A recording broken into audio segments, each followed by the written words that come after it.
வச்சிருந்தால் மஞ்சள் திண்மம்னு சொன்னால் அதுக்கு ரெண்டு காரணம். ஒன்று சோடியமாக இருந்திருந்தால் Na2O2 வந்திருக்கலாம், பொட்டாசியமாக இருந்திருந்தால் KO2 வந்திருக்கலாம். ரெண்டும் மஞ்சள் தான். இதில் சுப்போக்சைட்டு O2 சுபீரியம் அவற்றையெல்லாம் வேறு வேறு சிவப்பு செம்மஞ்சள் வேறு வேறு நிறம், இவை மஞ்சளாக இருந்திருக்கலாம். ஸோ அடுத்த முடிவு, அடுத்த அனுமானம் இது மஞ்சளாக இருந்திருந்தால் இவை வந்திருக்கலாம்.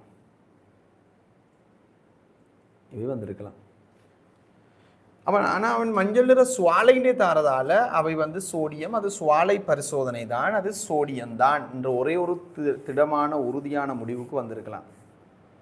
அவை சோடியமாக இருந்திருந்தால் அது சோடியம் மிக ஆக்சிஜனில் பர ஆக்சைட்டை தான் கொடுக்கும். ஆகவே இது பர ஆக்சைட்டு Na2O2 தான். M1 என்பது Na2O2 தான்.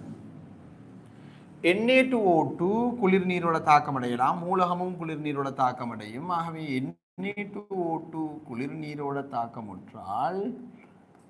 தாக்கமுற்றால் தெளிவாக அதன் ஹைட்ரோக்சைடுகள் தான் வரும், சக அதன் பரோக்சைடும் வரும். இப்போ நம்மளுக்கு தெரியும் ஒக்சைடுகள் நீரோட தாக்கமுற்றால் எப்பொழுதும் நேரடியாக OH- மட்டுமே விளைவு. ஆனால் பரோக்சைடு நீரோட தாக்கமுற்றால் நம்மளுக்கு தெரியும் ஹைட்ரோக்சைடு சக H2O2 விளைவு.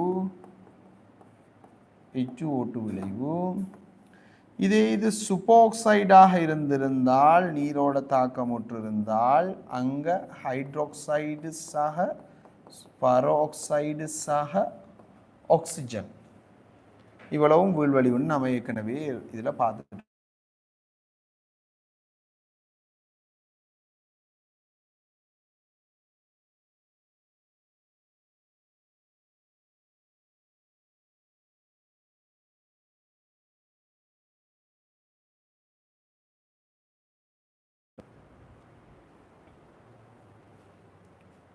ஹைட்ரோக்சைடு இருந்திருக்கும். அடுத்தது H2O2.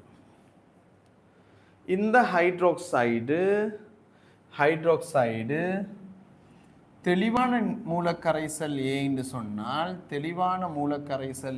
சொன்னால் அது ஒரு முற்றாக கரையக்கூடிய ஹைட்ரோக்சைடு. அப்படி முற்றாக கரையக்கூடிய ஹைட்ரோக்சைடு யார் என்றால் இந்த 8 மட்டும்தான். ஸோ இந்த 8 தான் இருந்திருக்கணும், அவை மட்டும்தான் வன்மூலம். அப்போ ஒரு ஹைட்ரோக்சைடு முற்றாக கரைஞ்சால் அதுக்கு பேர் வன்காரம். ஸோ இது வன்காரம். இங்கே யார் வன்காரம் இருக்குறேன்னா NaOH.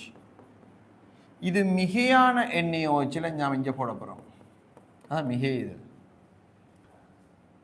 மிகையான NaOHக்கு ஒரு உலோகம் போட்டால் விளைவு வருது. இது உலோகமா?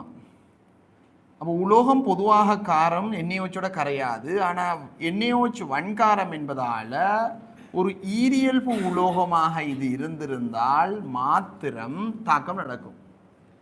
NaOHோட ஒரு உலோகம் இருந்திருந்தால் அது நிச்சயமாக ஈரியல்பாகத்தான் இருந்திருக்க வேண்டும். எந்த ஒரு ஈரியல் பற்ற உலோகமும் நேரடியாக NaOHோட தாக்கமடையாது, அல்லுலோகம் தாக்கமடையும். ஆனால் உலோகம் ஈரியல்பு இல்லாமல் இருந்திருந்தால் தாக்கமடையாது. சோடியம் தாக்கமடையுமா? ஆனால் NaOHோட இல்லை, அது நீரோட. சோடியம் NaOH கரைசலோட தாக்கமடையுமான்னு கேட்டால் தாக்கமடையும். யாரது? நீர் NaOHல இருக்கிற நீரோட. NaOH சக இதரசன், இது வேறு தாக்கம், இது நீரில். ஆனால் பாஸ்வர்ட் அது.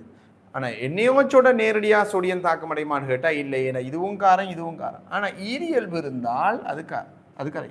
ஈரியல்பு யார் என்றால் பெர்லியம், அலுமினியம், நாகம், SnPb. இந்த 4 தான் பிரதானமான ஈரியல் மூலகம். இந்த மூலகமாக அது இருக்கலாம். இந்த மூலகமாக இருந்திருந்தால், அது ஒரு அலுமினியமாக இருந்திருந்தால் பொதுவாக கேட்கிறது, ஒரு நிறமற்ற வாயு ஹைட்ரஜனோட சேர்த்து இங்கே AlOH 4 times மைனஸ் இருந்திருக்கலாம்.